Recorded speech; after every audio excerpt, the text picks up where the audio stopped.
नौकर जोर लगा लगाकर मेरा मसाज करता। मैं उसको पैसे पकड़ाती तो कहता, रहने दो मालकन, वसूली रात को करूंगा। मैं कुछ समझ नहीं पाती।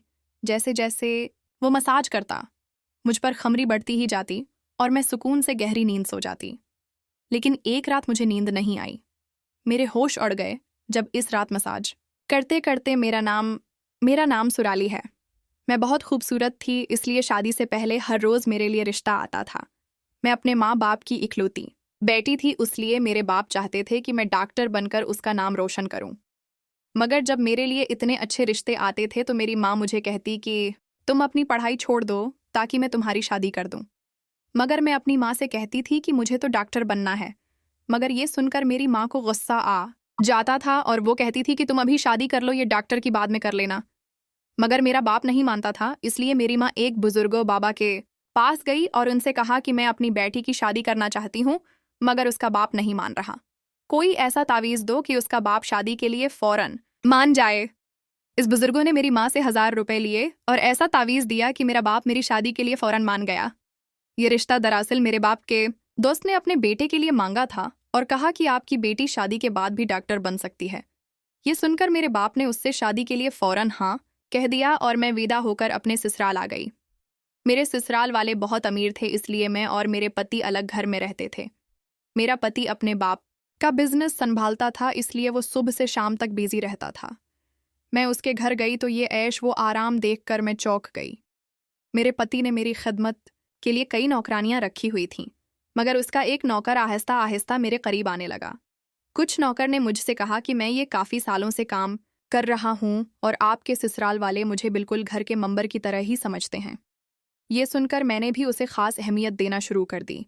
वो एक दिन मेरे कमरे में आ गया तो मैं अभी तक बस्तर में लेटी हुई थी।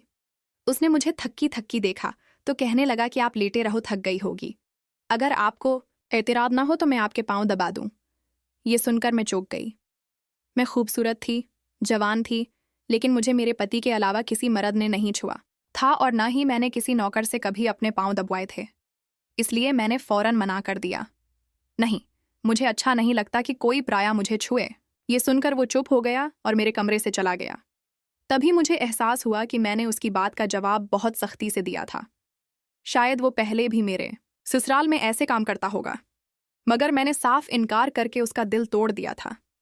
दरअसल मैं बहुत नरम दिल थी, इसलिए मुझे बाद में अफसोस होने लगा। मैं उसके बारे में सोचने लगी कि ये नौकर तो काफ़ी जवान और खूबसूरत है, मुझे उससे पाँव नहीं दबवाने चाहिए थे। शायद मेरे पति को ये बात अच्छी न लगे। अगले दिन भी ऐसा हुआ। नौकर ने यही बात मुझे दोबारा कही। मैं उस दिन बहुत थकी हुई थी, इसलिए मैंने अपने पाँव बस्तर से नीचे कर लिए और उससे कहा कि तुम मेरे पाँव दबा दो। ये सुनकर वो खुश हो गया और उसने मेरे पाँव दबाने शुरू कर दिए। वो इतना आहिस्ता आहिस्ता पाँव दबा रहा था कि मुझे फिर से नींद आने लगी। ये देखकर वो नौकर कहने लगा, मालकन आपको नींद आ रही है, आप बस्तर पर लेट जाओ, मैं आपके पाँव दबाता रहूंगा। मैं जैसे मदहोशी मैं थी, इसलिए फौरन बस्तर पर लेट गई। वो नौकर बस्तर पर आ गया और मेरे पाँव दबाने लगा। इसके बाद मुझे होश नहीं रहा और मैं सो गई। मुझे नहीं पता था कि मैं कितने घंटे सूती रही। मेरी आंख खुली तो मैंने देखा कि वो नौकर अभी तक मेरे पाँव दबा रहा था। ये देखकर मुझे उस पर तरस आ गया और मैंने हाथ बढ़ाकर अपना पर्स खोली और कुछ नोट निकाले और इस नौकर के हाथ में रख दिए। ये देखकर वो शर्माने लगा। मालकन, आप मुझे पैसे दे कर शर्मिंदा कर रही हैं। मेरी तनख्वाह अच्छी है, मुझे इन पैसों की ज़रूरत नहीं है। ये सुनकर मैंने उससे कहा कि ये पैसे तुम्हारी मेहनत के हैं। ये सुन कर उस नौकर ने मुझसे वो पैसे लिए और मेरे कमरे से निकल गया। मेरा पति रात को देर से आता था, इसलिए मैंने शाम को फिर उस नौकर को अपने कमरे में बुलाया और इसी से कहा कि तुम्हारी मालिश से मुझे बहुत अच्छी नींद आती है, इसलिए जब तक मेरा पति घर नहीं आ जाता तब तक तुम मेरे कमरे में ही रहना। शायद नौकर को पैसे का लालच आ गया था, इसलिए वो मेरी बात सुनकर खुश हो गया और कहने लगा, मैं तो आपका मामूली सा नौकर हूँ, जैसा आप कहेंगी मैं वैसा करूँगा। आपके पाँव दबाता रहूँगा ताकि आपकी थिकन उतर जाए और आपको सुकून मिले। ये सुनकर मैंने उसे कहा कि तुम्हारे हाथों में जादू है, इसलिए तो मेरी सारी थकावट उतर जाती है। एक दिन नौकर ने मुझसे कहा कि आपकी सास भी कभी कभी मुझे मसाज करवा लेती थीं। ये सुनकर मैं चौंक गई। मुझे मेरी सास ऐसी नहीं लगती थी, मगर वो नौकर झूठ बोलने वाला नहीं लगता था। मुझे ससुराल आए 1 महीना होने वाला था, इसलिए मैंने नौकरों को परख लिया था। वो मुझे हर बात सच ही कहता था। मेरे घर में नौकरानियां भी काम करती थीं, मगर वो झूठी और बेईमान थी। वो मुझसे जो बात सुन लेती थी उसे पूरे मोहल्ले में फैला देती थी, इसलिए मैं उन्हें अपने कमरे में नहीं आने देती।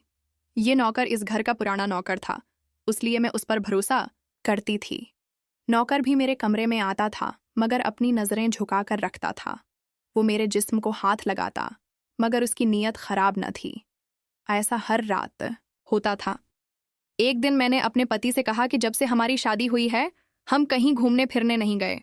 ये सुनकर मेरे पति ने कहा कि जब से हमारी शादी हुई है तुम भी तो हर वक्त नींद में रहती हो। मैं रात को भी घर आता हूँ तो तुम गहरी नींद में होती हो।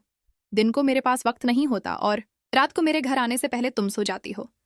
ये सुनकर मैं अपने दिल में सोचने लगी कि ये सब नौकर की मालिश की वजह से हो रहा था। मेरे पति की शिकायत यही थी। मुझे रोज रात को अपने पति के लिए जागना चाहिए था। इस दिन मैंने फैसला किया कि आज रात जब नौकर मुझे मालिश के लिए कहेगा तो मैं इनकार करूंगी ताकि मुझे नींद न आए और मैं अपने पति के आने तक जागती रहूं। शाम हुई तो मैंने नहाकर खुद को खूब तैयार किया और दुल्हन बनकर बस्तर पर बैठ गई। नौकर मेरे कमरे में आया तो उसने मुझे मालिश के लिए पूछा, मगर मैंने साफ इनकार कर दिया। मेरी बात सुनकर वो कुछ उदास हो गया और वापस चला गया। कुछ देर बाद नौकर मेरे कमरे में आया तो उसके हाथ में दूध का गिलास था। मैंने खाना नहीं खाया था, इसलिए फौरन दूध पी ली और अपने पति का इंतजार करने लगी, मगर मुझे नींद आ गई और मैं सो गई। सुबह में जागी तो नौकर फौरन मेरे कमरे में आया और कहने लगा, मालकन आपके लिए नाश्ता ले आऊं?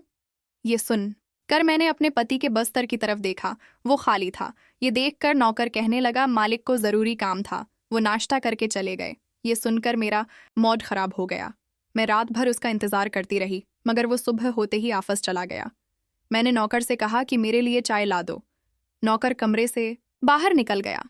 तभी मैंने अपने जिस्म की तरफ देखा तो चौंक गई।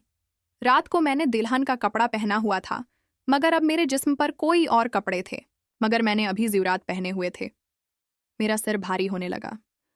मुझे ये सोचकर चक्कर आने लगा कि रात को मेरे साथ क्या हुआ था और मेरे कमरे में कौन था और उसने मेरे साथ किया क्या था, मगर मुझे कुछ याद ना आया।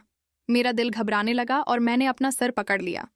मेरा पूरा जिस्म दर्द कर रहा था, इसलिए नौकर चाय लेकर आया तो मैंने उससे कहा कि मेरा जिस्म दबा दो। ये सुनकर वो बस्तर पर आ गया और मुझे दबाने लगा। इस दिन मैं देर तक बस्तर पर पड़ी रही। इस दिन मेरे पति अचानक घर आ गए। मैंने उसे देखा तो उस पर बरस पड़ी। मैं रात को तुम्हारे लिए दुल्हन बनकर जागती रही, मगर तुम नहीं आए। ये सुनकर मेरे पति कहने लगे, लेकिन मैं रात को कमरे में आया तो तुम गहरी नींद में थीं, इसलिए मैंने तुम्हें नहीं जगाया। ये सुन मैं चौंक गई, मगर मेरे कपड़े किसने बदले और नींद पूरी होने के बावजूद मेरा जिस्म क्यों दर्द कर रहा है? मैं उलझन में पड़ गई थी। मेरे पति कहने लगे, अच्छा ठीक है, मूड खराब करने की जरूरत नहीं है। मुझे आज रात एक काम के सिलसिले में बाहर जाना है, इसलिए देर हो जाएगी, मगर अभी मेरे पास 3-4 घंटा फ्री है। अगर तुम कहो तो हम अभी कहीं बाहर जा सकते हैं। ये सुनकर मेरा मूड खुद ब खुद बेहतर हो गया। शादी के बाद ये पहला मौका था कि मैं अपने पति के साथ कहीं बाहर जा रही थी। मैं जल्दी जल्दी तैयार होने लगी, जबकि मेरा पति गाड़ी में बैठकर मेरा इंतजार करने लगा। इस वक्त नौकर मेरे कमरे में आ गया और मुझसे पूछा, मालकन आप कहीं जा रही हैं क्या?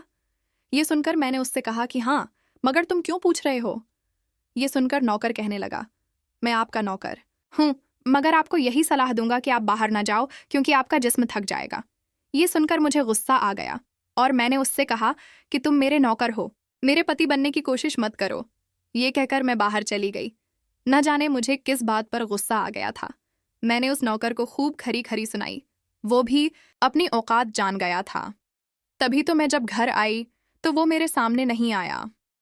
मेरे पति मुझे गेट पर उतार कर वापस बाहर जा चुके थे। जब मैं अंदर आई तो मेरा सारा जिस्म बुरी तरह दिख रहा था।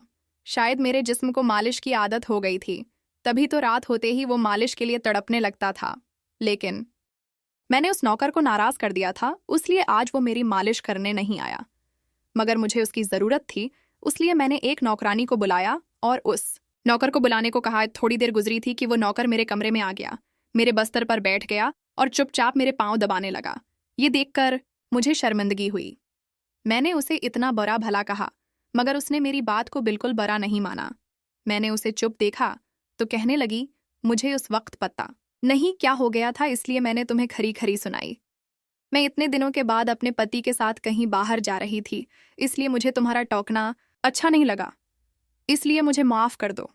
मैं उसकी मालकन थी और उसे उस काम के पैसे देती थी, मगर अब भी मुझ में इंसानियत जिंदा थी, इसलिए मैं ने मालिक होकर भी नौकर से माफ़ी मांग ली, क्योंकि वो भले ही नौकर था मगर वो एक इंसान भी तो था। मेरी बात सुनकर वो नौकर कहने लगा, मैं आपका नौकर हूँ, इस काम के लिए मैं आपसे तनख्वाह लेता हूँ, इसलिए आपको हक है आप जो चाहें मुझे कह दें। ये सुनकर मैं चुप हो गई, मगर मैं सोच लिया कि आइंदा इससे ऐसा कुछ नहीं कहूंगी। वो इस रात देर तक मेरी मालिश करता रहा और फिर मुझे नींद आ गई। मुझे नहीं पता था कि नौकर मेरे कमरे से कब निकला और कब मेरे पति घर पर आया। मैं सुबह उठी तो मेरा पति बाथरूम में था और बाहर जाने के लिए तैयार हो रहा था। मैं उसे हैरानी से देखने लगी। पता नहीं आजकल मुझे क्या हो जा रहा था। नौकर की मालिश से मुझे इतनी गहरी नींद आती कि मुझे किसी बात का होश न रहता था। मुझे इस बात का भी पता नहीं चलता था कि मेरा पति कब कमरे में आता था। मैं सोचने लगी कि इस नौकर की मालिश में ऐसा क्या जादू था कि वो मेरे पति के आने से पहले ही मेरी मालिश करता, तो मैं अचानक गहरी नींद में सो जाती थी।